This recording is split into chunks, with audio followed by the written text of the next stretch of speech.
Recorded Books presents an unabridged recording of Wait Till Next Year by Doris Kearns Goodwin, narrated by Suzanne Toren. This book is copyrighted 1997 by Blithedale Productions, Incorporated.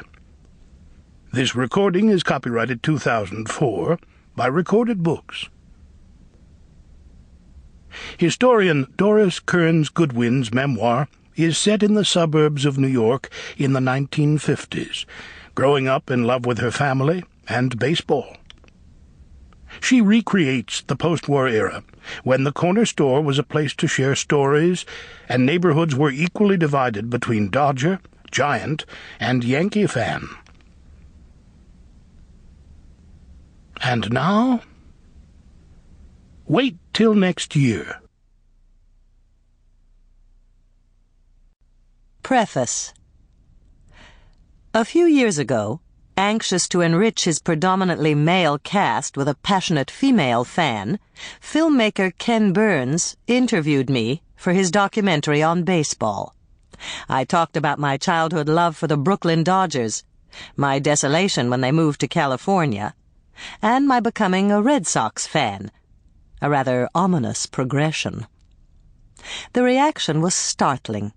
Almost everywhere, as I traveled the lecture circuit, I encountered people less anxious to hear my tales of Lyndon Johnson, the Kennedys, or the Roosevelts than they were to share memories of those wondrous days when baseball almost ruled the world. The enthusiastic intensity of their recollections revealed that they were remembering not simply the history of a team or a group of athletes, but their own history, and especially their youthful days. In response, I set out to write a story of my own coming of age as a Brooklyn Dodger fan, a story that would be peopled not by leaders of the nation, but by Jackie Robinson, Roy Campanella, Gil Hodges, Duke Snider, Wee Reese, Sandy Amoros, and the infamous Bobby Thomson.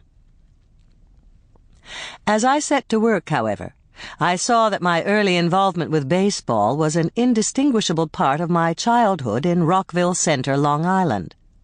Thinking about the Dodgers summoned recollections of my family, my neighborhood, my village, and the evolution of my own sensibilities. I could not talk about my experience as a fan without also telling the story of my life as a young girl reaching adolescence in that deceptively tranquil decade of the 1950s. From something as simple as the small red score... Sample complete. Ready to continue?